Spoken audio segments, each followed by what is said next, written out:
ಶಾರದಾ ಶಾರದಾಂಭೋಜವದನಾ ವದನಾಂಬುಜೇ ಸರ್ವದಾ ಸರ್ವದಾಸ್ಮಾಕಂ ಸನ್ನಿಧಿಂ ಕ್ರಿಯಾತ್. ಸಮಸ್ತ ವೀಕ್ಷಕರಿಗೂ ಅಕ್ಟೋಬರ್ ತಿಂಗಳ ಕಟಕ ರಾಶಿಯ ಮಾಸ ಭವಿಷ್ಯದ ಕಾರ್ಯಕ್ರಮಕ್ಕೆ ಸುಸ್ವಾಗತ. ನಾವು ಮೊದಲಿಗೆ ಈ ಮಾಸದಲ್ಲಿ ನಡೆಯುವಂತಹ ಗ್ರಹಗಳ ಬದಲಾವಣೆಗಳ ಬಗ್ಗೆ ತಿಳಿದುಕೊಳ್ಳೋಣ.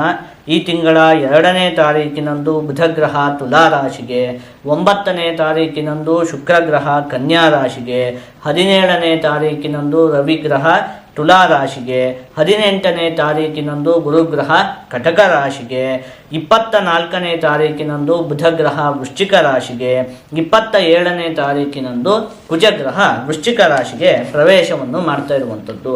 ಇದಿಷ್ಟು ಕೂಡ ಈ ಮಾಸದಲ್ಲಿ ನಡೆಯುವಂತಹ ಪ್ರಮುಖವಾದ ಗ್ರಹಗಳ ಬದಲಾವಣೆ. ನಾವೀಗ ಇದನ್ನೆಲ್ಲ ಆಧರಿಸಿ ಈ ಅಕ್ಟೋಬರ್ ತಿಂಗಳಲ್ಲಿ ಕಟಕ ರಾಶಿಯವರಿಗೆ ಯಾವ ರೀತಿಯಾದಂತಹ ಫಲ ಪ್ರಾಪ್ತಿಯಾಗಲಿದೆ ಅಂತ ಹೇಳಿ ಒಂದೊಂದಾಗೆ ನೋಡ್ತಾ ಹೋಗೋಣ. ನೋಡಿ, ಮೊದಲನೇದಾಗಿ ನೀವು ಸಂತೋಷ ಪಡಬೇಕು. ಯಾಕೆ ಅಂತ ಹೇಳಿದರೆ, ಈ ತಿಂಗಳಲ್ಲಿ ಗುರುಗ್ರಹ ಬದಲಾವಣೆಯನ್ನು ಹೊಂದುತ್ತಾ ಇದೆ. ನಿಮಗೆ ಇಲ್ಲಿಯವರೆಗೂ ಕೂಡ ಬೃಹಸ್ಪತಿ ಗ್ರಹ ದ್ವಾದಶ ಭಾವದಲ್ಲಿ ಸ್ಥಿತವಾಗಿತ್ತು. ಈ ತಿಂಗಳ 18ನೇ ತಾರೀಕಿನಂದು ಅದು ನಿಮ್ಮ ರಾಶಿಗೆ ಪ್ರವೇಶವನ್ನು ಮಾಡ್ತಾ ಇರುವಂಥದ್ದು. ಇಲ್ಲಿ ನಾವು ಒಂದು ವಿಚಾರವನ್ನು ಗಮನಿಸಬೇಕು. ಬೃಹಸ್ಪತಿ ಗ್ರಹ ದ್ವಾದಶ ಭಾವದಲ್ಲಿರೋದು ಕೂಡ ಒಳ್ಳೆಯದಲ್ಲ, ಹಾಗೆ ರಾಶಿಯಲ್ಲೇ ಇರುವಂಥದ್ದು ಕೂಡ ಒಳ್ಳೆಯದಲ್ಲ. ಆದರೆ ದ್ವಾದಶ ಭಾವದಲ್ಲಿ ಇರೋದಕ್ಕಿಂತ ರಾಶಿಯಲ್ಲಿ ಇರುವಂಥದ್ದು ಉತ್ತಮ. ಎರಡೂ ಒಳ್ಳೆಯದಲ್ಲದೆ ಇರೋದು ಕೂಡ ಅದಕ್ಕಿಂತ ಇದು ಒಳ್ಳೆಯದು. ಅದರಲ್ಲೂ ಕೂಡ ನಿಮ್ಮ ರಾಶಿಯಲ್ಲಿ ಇರುವಾಗ ಗುರುಗ್ರಹ ಉಚ್ಚವಾಗಿರುತ್ತೆ. ಹಾಗಾಗಿ ನಿಮಗೆ ಅದರಿಂದ ಒಳ್ಳೆಯ ಫಲ ಅಂತ ಹೇಳುವಂಥದ್ದೇ ಪ್ರಾಪ್ತಿಯಾಗುತ್ತೆ. ಸಿಕ್ಕಾಪಟ್ಟೆ ಒಳ್ಳೆ ಫಲ ಪ್ರಾಪ್ತಿ ಆಗದೇ ಇದ್ರೂ ಕೂಡ, ಯಾಕಂದರೆ ರಾಶಿಯಲ್ಲಿ ಇರೋದ್ರಿಂದಾಗಿ ಸಿಕ್ಕಾಪಟ್ಟೆ ಒಳ್ಳೆ ಫಲ ಪ್ರಾಪ್ತಿ ಆಗುತ್ತೆ ಅಂತ ಹೇಳಿ ಯೋಚನೆ ಮಾಡುವುದಕ್ಕಾಗುವುದಿಲ್ಲ. ಆದರೂ ಕೂಡ ಒಂದು ಸ್ವಲ್ಪ ಮಟ್ಟಿಗೆ ಒಳ್ಳೆಯ ಫಲ ಅಂತ ಹೇಳುವಂಥದ್ದು ಪ್ರಾಪ್ತಿ ಆಗುತ್ತೆ. ಒಟ್ಟಲ್ಲಿ ಹೇಗೆ ಗೊತ್ತಾ, ಈ ಹಿಂದಿಗಿಂತ ಈಗ ಇನ್ನೊಂದು ಸ್ವಲ್ಪ ಪರಿಸ್ಥಿತಿ ಅಂತ ಹೇಳುವಂಥದ್ದು ಉತ್ತಮಗೊಳ್ಳುತ್ತೆ. ಸಿಕ್ಕಾಪಟ್ಟೆ ಉತ್ತಮಗೊಳ್ಳದೇ ಇದ್ರು ಹಿಂದಿಗಿಂತ ಅಂತೂ ಪರಿಸ್ಥಿತಿ ಅಂತ ಹೇಳುವಂಥದ್ದು ಉತ್ತಮಗೊಳ್ಳುತ್ತೆ. ಹಾಗಾಗಿ ನೀವು ಸಂತೋಷ ಪಡಬೇಕು. ಹೇಗಿದೆ ಅಂದರೆ, ಒಂದು ಮೆಟ್ಲು ಹೆಚ್ಚಾಗುತ್ತೆ, ಒಂದು ಸ್ವಲ್ಪ ಮಟ್ಟಿಗೆ ಅಭಿವೃದ್ಧಿ ಅನ್ನುವಂಥದ್ದು ಈ ಒಂದು ಮಾಸದಲ್ಲಿ ನಿಮಗೆ ಉಂಟಾಗುತ್ತೆ. ಏನೇನು ಆಗುತ್ತೆ?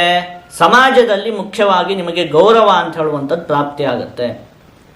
ನೋಡಿ, ಗುರುಗ್ರಹ ನಿಮ್ಮ ರಾಶಿಯಲ್ಲೇ ಉಚ್ಚವಾಗಿ ಸ್ಥಿತವಾಗಿರೋದ್ರಿಂದಾಗಿ ನೀವು ಮಾಡ್ತಾ ಇರುವಂತಹ ಕೆಲಸವನ್ನು ಜನಗಳು ಗುರುತಿಸ್ತಾರೆ, ನಿಮಗೆ ಗೌರವವನ್ನು ಕೊಡ್ತಾರೆ. ಈ ವ್ಯಕ್ತಿ ಪ್ರಾಮಾಣಿಕವಾದಂತಹ ವ್ಯಕ್ತಿ, ಈ ವ್ಯಕ್ತಿ ಒಳ್ಳೆಯ ವ್ಯಕ್ತಿ ಅಂಥೇಳಿ ಸಮಾಜದಲ್ಲಿ ನಿಮಗೆ ಒಂದು ಹೆಸರು ಸಿಗುತ್ತೆ, ನಿಮಗೆ ಒಂದು ಗೌರವ ಅಂತ ಹೇಳುವಂಥದ್ದು ಸಿಗತ್ತೆ.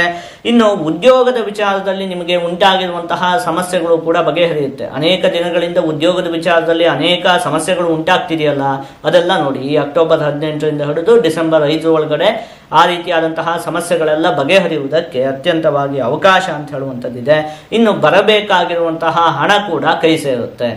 ನಿಮಗೇನಾದರೂ ಯಾರಿಗೋ ದುಡ್ಡು ಕೊಟ್ಟಿರ್ತೀರಿ, ಅದು ವಾಪಸ್ ಬಂದಿರೋದಿಲ್ಲ, ಅಥವಾ ಎಲ್ಲಿಂದಲೋ ದುಡ್ಡು ಬರಬೇಕಾಗಿರುತ್ತೆ, ಏನೇ ಪ್ರಯತ್ನ ಮಾಡಿದರೂ ಕೂಡ ಅದು ಕೈಗೆ ಸಿಗ್ತಾ ಇರುವುದಿಲ್ಲ. ಈ ಥರದ್ದೆಲ್ಲ ಸಮಸ್ಯೆ ಇದೆ, ಅದೆಲ್ಲ ಬಗೆಹರಿಯುತ್ತೆ. ನಿಮಗೆ ಬರಬೇಕಾಗಿರುವಂತಹ ಹಣ ನಿಮ್ಮ ಕೈ ಸೇರುತ್ತೆ.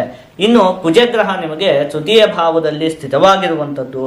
ಆ ಸಂದರ್ಭದಲ್ಲಿ ಕುತೋ ಬಾಹುವೀರ್ಯಂ ಕುತೋ ಬಾಹುಲಕ್ಷ್ಮೀ ಸ್ತುತೀಯೋ ನಚೇನ್ಮಂಗಲೋ ಮಾನವಾನಾಂ ಸಹೋತ್ಥವ್ಯಥಾ ಭನ್ಯತೆ ಕೇನ ತೇಷಾಂ ತಪಶ್ಚರ್ಯೆಯ ಚೋಪಹಾಸ್ಯ ಕಥಂ ಸ್ಯಾತ್ ಅಂತ ಹೇಳಿರುವಂಥದ್ದು. ಅಂದರೆ ನಿಮ್ಮಲ್ಲಿ ಧೈರ್ಯ, ಆತ್ಮವಿಶ್ವಾಸ ಅಂತ ಹೇಳುವಂಥದ್ದು ಹೆಚ್ಚಾಗುತ್ತೆ. ಹಾಗೆ ಹಣಕಾಸಿಗೆ ಸಂಬಂಧಪಟ್ಟಿರುವಂತಹ ವಿಚಾರದಲ್ಲಿ ತುಂಬ ಚೆನ್ನಾಗಿದೆ, ಉತ್ತಮವಾಗಿ ಹಣಕಾಸಿನ ಆಗಮನ ಅಂತ ಹೇಳುವಂಥದ್ದು ಉಂಟಾಗುತ್ತೆ. ಇನ್ನು ಆಧ್ಯಾತ್ಮಿಕ ವಿಷಯಗಳಲ್ಲೆಲ್ಲ ನಿಮಗೆ ಆಸಕ್ತಿ ಅಂತ ಹೇಳುವಂಥದ್ದು ಉಂಟಾಗುತ್ತೆ. ಬುಧಗ್ರಹ ನಿಮಗೆ ಈ ಮಾಸದಲ್ಲಿ ಚತುರ್ಥ ಭಾವದಲ್ಲಿ ಸ್ಥಿತವಾಗಿರುತ್ತೆ. ಹಾಗೆ ರವಿಗ್ರಹ ಕೂಡ ಚತುರ್ಥ ಭಾವದಲ್ಲಿ ಸ್ಥಿತವಾಗಿರುತ್ತೆ, ಆದರೆ ರವಿಗ್ರಹ ನೀಚವಾಗಿ ಸ್ಥಿತವಾಗಿರುತ್ತೆ. ಹಾಗಾಗಿ ನೀವು ವಾಹನವನ್ನು ಚಲಾಯಿಸುವಂತಹ ಸಂದರ್ಭದಲ್ಲಿ ಒಂದು ಸ್ವಲ್ಪ ಜೋಪಾನವಾಗಿರಬೇಕಾಗತ್ತೆ. ಹಾಗೆ ಈ ಮಾಸದಲ್ಲಿ ಮುಖ್ಯವಾಗಿ ಭೂಮಿಗೆ ಸಂಬಂಧಪಟ್ಟಿರುವಂತಹ ವ್ಯವಹಾರಕ್ಕೆ ನೀವು ಕೈ ಹಾಕದೇ ಇರುವಂಥದ್ದೇ ಒಳ್ಳೆಯದು. ನೋಡಿ, ಏನೋ ಭೂಮಿಯನ್ನು ತೆಗೆದುಕೊಳ್ತೀನಿ ಅಂತ ಹೇಳಿ ಹೋಗುವಂಥದ್ದು, ಅಥವಾ ಯಾರೋ ಭೂಮಿಯನ್ನು ಬೇಕು ಅಂತ ಹೇಳಿ ಕೇಳಿರ್ತಾರೆ, ನೀವು ಮಧ್ಯದಲ್ಲಿ ನಾನು ನಿಮ್ಮ ಭೂಮಿನ ಕೊಡಿಸ್ತೀನಿ ಅಂತ ಹೇಳಿ ಹೋಗುವಂಥದ್ದು ಇರಬಹುದು. ಈ ರೀತಿಯಾಗಿ ಭೂಮಿಗೆ ಸಂಬಂಧಪಟ್ಟಿರುವಂತಹ ಯಾವ ವಿಚಾರಕ್ಕೂ ಕೂಡ ನೀವು ಈ ಮಾಸದಲ್ಲಿ ಕೈ ಹಾಕುವುದಕ್ಕೆ ಹೋಗಬೇಡಿ. ಅದರಿಂದ ನಿಮಗೆ ನಷ್ಟವೇ ಆಗುತ್ತೆ ಹೊರತು ಲಾಭ ಅಂತ ಹೇಳುವಂಥದ್ದು ಉಂಟಾಗುವುದಿಲ್ಲ. ಯಾವುದೋ ಕಮ್ಮಿ ಬೆಲೆ ಇರುವಂತಹ ಭೂಮಿನ ನೀವು ಈಗ ಈ ಸಮಯದಲ್ಲಿ ತಗೊಳ್ಬೇಕು ಅಂತ ಹೇಳಿ ಹೋದರೆ ಸಿಕ್ಕಾಪಟ್ಟೆ ಬೆಲೆಗೆ ನಿಮಗೆ ಕೊಟ್ಟುಬಿಡ್ತಾರೆ, ನೀವು ಗೊತ್ತಾಗದೆ ತಗೊಂಡು ಬಿಡ್ತೀರಿ. ಅಥವಾ ಏನಾದರೂ ವಿವಾದಗಳಿರುವಂತಹ ಜಾಗಗಳನ್ನು ತಗೊಂಡು ಬಿಡ್ತೀರಿ. ಹಾಗೆ ಭೂಮಿಯನ್ನು ತೆಗೆದುಕೊಳ್ಳುವಂಥದ್ದು ಇರಲಿ, ಅಥವಾ ಕೊಡುವಂಥದ್ದು ಇರಲಿ, ಅಥವಾ ಇನ್ನೊಬ್ಬರಿಗೆ ಕೊಡಿಸುವಂಥದ್ದು ಇರಲಿ, ಅರ್ಥ ಆಯಿತು ಅಂತ ಅಂದ್ಕೊಂಡಿದ್ದೀನಿ ನಾನು ನಿಮಗೆ. ಒಟ್ಟು ಭೂಮಿಗೆ ಸಂಬಂಧಪಟ್ಟಿರುವಂತಹ ಯಾವ ವ್ಯವಹಾರಕ್ಕೂ ಕೂಡ ನೀವು ಕೈ ಹಾಕುವುದಕ್ಕೆ ಹೋಗಲೇಬಾರ್ದು ಈ ಮಾಸದಲ್ಲಿ. ಇನ್ನೊಂದು ವಾಹನಕ್ಕೆ ಸಂಬಂಧಪಟ್ಟಿರುವಂತಹ ವಿಚಾರದಲ್ಲೂ ಕೂಡ ಜೋಪಾನಾಗಿರ್ಬೇಕು. ಅದು ಬಿಟ್ಟರೆ ಮತ್ತೆ ನೋಡಿದ್ವಲ್ಲ, ಉಳಿದಿದ್ದೆಲ್ಲ ಚೆನ್ನಾಗೇ ಇದೆ. ಈಗ ಬುಧ ಗ್ರಹ ನಿಮಗೆ ಚತುರ್ಥ ಭಾವದಲ್ಲಿ ಸ್ಥಿತವಾಗಿದೆಯಲ್ಲ, ಅವಾಗ ಚತುರ್ಥೇ ಚರೇ ಚಂದ್ರಜಶ್ಚಾರು ಮಿತ್ರೋ ವಿಶೇಷಾಧಿಕೃತ್ ಭೂಮಿನಾಥಾಂಗಣಸ್ಯ ಭವೇಲ್ಲೇಖಕೋ ಲಿಖ್ಯತೆ ವಾ ತದುಕ್ತಂ ತದಾಶಾಪರೈಃ ಪೈತೃಕನ್ನೋ ಧನಂಚ ಅಂತ ಹೇಳಿರುವಂಥದ್ದು. ವಿಶೇಷಾಧಿಕೃತ್ ಭೂಮಿನಾಥಾಂಗಣಸ್ಯ ಅದೇ ಹೇಳಿರುವಂಥದ್ದು. ವಿಶೇಷವಾದ ಅಧಿಕಾರ ಅಂತ ಹೇಳುವಂಥದ್ದು ನಿಮಗೆ ಪ್ರಾಪ್ತಿ ಆಗುತ್ತೆ. ನೋಡಿ, ಫಸ್ಟಾಗಿ ಏನಾದರೂ ಉದ್ಯೋಗಕ್ಕೆ ಪ್ರಯತ್ನ ಪಡ್ತಾ ಇದ್ದರೆ ಅವರಿಗೂ ಕೂಡ ಉದ್ಯೋಗ ಅಂತ ಹೇಳುವಂಥದ್ದು ಸಿಗುತ್ತೆ. ಅಥವಾ ನೀವೇನಾದರೂ ಒಂದು ಉದ್ಯೋಗ ಮಾಡ್ತಾ ಇದ್ದರೆ ಅದರಲ್ಲಿ ನಿಮಗೆ ಪ್ರಮೋಷನ್ ಇತ್ಯಾದಿಗಳೆಲ್ಲ ಪ್ರಾಪ್ತಿ ಆಗುವುದಕ್ಕೆ ಅವಕಾಶ ಅಂತ ಹೇಳುವಂಥದ್ದು ಇದೆ. ಅಥವಾ ನೀವೇನಾದ್ರು ಸ್ವಂತ ಉದ್ಯೋಗವನ್ನು ಮಾಡ್ತಾ ಇದ್ರೂ ಕೂಡ ನಿಮ್ಮ ಉದ್ಯೋಗದಲ್ಲಿ ಅಭಿವೃದ್ಧಿ ಅನ್ನುವಂಥದ್ದು ಉಂಟಾಗುತ್ತೆ. ಒಟ್ಟು ಉದ್ಯೋಗಕ್ಕೆ ಸಂಬಂಧಪಟ್ಟಿರುವಂತಹ ವಿಚಾರಕ್ಕೆ ತುಂಬ ಚೆನ್ನಾಗಿದೆ. ಇನ್ನು ಭವೇಲ್ ಲೇಖಕೋ ಲಿಖ್ಯತೇವಾ ತದುಕ್ತಂ ಅಂತ ಹೇಳಿರುವಂಥದ್ದು. ಈ ಅಕ್ಷರಕ್ಕೆ ಸಂಬಂಧಪಟ್ಟಿರುವಂತಹ ಕೆಲಸವನ್ನು ಮಾಡ್ತಾ ಇರುವಂತಹ ವ್ಯಕ್ತಿಗಳಿಗೂ ಕೂಡ ತುಂಬ ಅಭಿವೃದ್ಧಿ ಉಂಟಾಗುತ್ತೆ. ಅಂದರೆ ಶಿಕ್ಷಕರಾಗಿರಬಹುದು, ಅಥವಾ ಕವಿತೆ ಕಾದಂಬರಿಗಳನ್ನು ಬರೆಯುವಂತಹ ವ್ಯಕ್ತಿಗಳಾಗಿರಬಹುದು, ಅಥವಾ ನ್ಯೂಸ್ ಪೇಪರು ಅದಕ್ಕೆ ಸಂಬಂಧಪಟ್ಟಿರುವಂತಹ ಕೆಲಸವನ್ನು ಮಾಡ್ತಿರುವಂತಹ ವ್ಯಕ್ತಿಗಳಾಗಿರಬಹುದು. ಒಟ್ಟಲ್ಲಿ ಈ ಅಕ್ಷರಕ್ಕೆ ಸಂಬಂಧಪಟ್ಟಿರುವಂತಹ ಕೆಲಸವನ್ನು ಯಾರ್ಯಾರು ಮಾಡ್ತಾ ಇದ್ದಾರೋ ಅಂತಹ ಎಲ್ಲ ವ್ಯಕ್ತಿಗಳಿಗೂ ಕೂಡ ಅತ್ಯಂತವಾಗಿ ಅಭಿವೃದ್ಧಿ ಅನ್ನುವಂಥದ್ದು ಉಂಟಾಗುತ್ತೆ. ಆದರೆ ತದಾಶಾಪರೈಃ ಪೈತೃಕನ್ನೋ ಧನಂಚ, ಪಿತ್ರಾರ್ಜಿತವಾದಂತಹ ಆಸ್ತಿಯ ವಿಚಾರಕ್ಕೆ ಈ ಮಾಸ ಚೆನ್ನಾಗಿಲ್ಲ, ಆ ವಿಚಾರದಿಂದಲೂ ದೂರ ಇರಬೇಕು. ಇನ್ನೊಂದು ಭೂಮಿಗೆ ಸಂಬಂಧಪಟ್ಟಿರುವಂಥ ವಿಚಾರದಿಂದಲೂ ದೂರ ಇರಬೇಕು. ಇವೆರಡು ವಿಚಾರದಿಂದ ನೀವು ಒಂದು ಸ್ವಲ್ಪ ದೂರ ಇದ್ಬಿಟ್ರೆ ಮತ್ತು ಉಳಿದಿರುವಂಥ ಎಲ್ಲ ವಿಚಾರದಲ್ಲಿಯೂ ಕೂಡ ನಿಮಗೆ ಅಭಿವೃದ್ಧಿ ಅನ್ನುವಂಥದ್ದು ಉಂಟಾಗುತ್ತೆ. ಇದಿಷ್ಟು ಕೂಡ ನಿಮಗೆ ಈ ಮಾಸದಲ್ಲಿ ಪ್ರಾಪ್ತಿಯಾಗುವಂತಹ ಫಲಗಳು. ಈಗ ಇದನ್ನೆಲ್ಲ ಒಟ್ಟುಗೂಡಿಸಿ ಒಂದೊಂದೇ ವಿಚಾರದಲ್ಲಿ ಈ ಮಾಸದಲ್ಲಿ ಯಾವ ರೀತಿಯಾದಂತಹ ಫಲ ಪ್ರಾಪ್ತಿಯಾಗಲಿದೆ ಅಂತ ಹೇಳಿ ನೋಡ್ತಾ ಹೋಗೋಣ. ಮೊದಲನೇದಾಗಿ ಆರೋಗ್ಯಕ್ಕೆ ಸಂಬಂಧಪಟ್ಟಿರುವಂತಹ ವಿಚಾರದಲ್ಲಿ ಈ ಮಾಸ ಅತ್ಯಂತ ಉತ್ತಮವಾಗಿದೆ. ನೀವೇನು ಹೆದರುವುದು ಬೇಡ, ಯಾವುದೇ ದೊಡ್ಡ ಮಟ್ಟಿನ ಅನಾರೋಗ್ಯದ ಸಮಸ್ಯೆ ಉಂಟಾಗುವುದಿಲ್ಲ.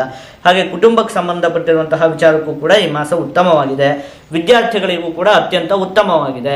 ಇನ್ನು ಹಣಕಾಸು ಮತ್ತು ಉದ್ಯೋಗಕ್ಕೆ ಸಂಬಂಧಪಟ್ಟಿರುವಂತಹ ವಿಚಾರಕ್ಕೂ ಕೂಡ ಈ ಮಾಸ ಅತ್ಯಂತ ಉತ್ತಮವಾಗಿದೆ. ಅಲ್ಲಿಗೆ ಈ ಮಾಸದಲ್ಲಿ ದೊಡ್ಡ ಮಟ್ಟಿನ ಯಾವುದೇ ಸಮಸ್ಯೆ ಇಲ್ಲ. ಹೇಳಿದ್ದ ಎರಡು ವಿಚಾರದಲ್ಲಿ ಜೋಪಾನವಾಗಿದ್ದರೆ ಸಾಕು. ಒಂದು ವಾಹನಕ್ಕೆ ಸಂಬಂಧಪಟ್ಟಿರುವಂಥದ್ದು, ಇನ್ನು ಭೂಮಿಗೆ ಸಂಬಂಧಪಟ್ಟಿರುವಂಥ ವಿಚಾರ. ಇವೆರಡು ವಿಚಾರಕ್ಕೆ ನೀವು ಹೋಗದೆ ಇದ್ರೆ ಇನ್ನು ಉಳಿದಿರುವಂಥ ಎಲ್ಲ ವಿಚಾರದಲ್ಲೂ ಕೂಡ ನಿಮಗೆ ಅಭಿವೃದ್ಧಿ ಅನ್ನುವಂಥದ್ದೇ ಉಂಟಾಗುತ್ತೆ. ಒಟ್ಟಲ್ಲಿ ಇಲ್ಲಿವರೆಗೆ ಹೀಗಿದ್ರೆ ಈಗ ಒಂದು ಮೆಟ್ಲು ನೀವು ಮೇಲಕ್ಕೆ ಹೋಗ್ತೀರಿ. ಒಂದು ಸ್ವಲ್ಪ ಮಟ್ಟಿಗೆ ನಿಮಗೆ ಅಭಿವೃದ್ಧಿ ಅಂತ ಹೇಳುವಂಥದ್ದು ಉಂಟಾಗುತ್ತೆ. ಬೃಹಸ್ಪತಿ ಗ್ರಹ ನಿಮ್ಮ ರಾಶಿಯಲ್ಲೇ ಇದ್ದು ಉಚ್ಚವಾಗಿರೋದ್ರಿಂದಾಗಿ ಈ ಹಿಂದಿಗಿಂತ ನಿಮಗೆ ಅಭಿವೃದ್ಧಿ ಅನ್ನುವಂಥದ್ದು ಉಂಟಾಗುತ್ತೆ. ಆದಷ್ಟು ನೀವು ಈ ಮಾಸದಲ್ಲಿ ಈಶ್ವರ ದೇವರ ಆರಾಧನೆಯನ್ನು ಮಾಡಬೇಕು. ನೀವು ಹೀಗೆ ಮಾಡೋದ್ರಿಂದ ನಿಮಗೆ ಯಾವುದೇ ಅಶುಭ ಫಲ ಪ್ರಾಪ್ತಿಯಾಗುವುದಿಲ್ಲ. ಜೊತೆಗೆ ಎಲ್ಲ ಶುಭ ಫಲಗಳು ಕೂಡ ಸಂಪೂರ್ಣವಾಗಿ ಪ್ರಾಪ್ತಿಯಾಗುತ್ತೆ.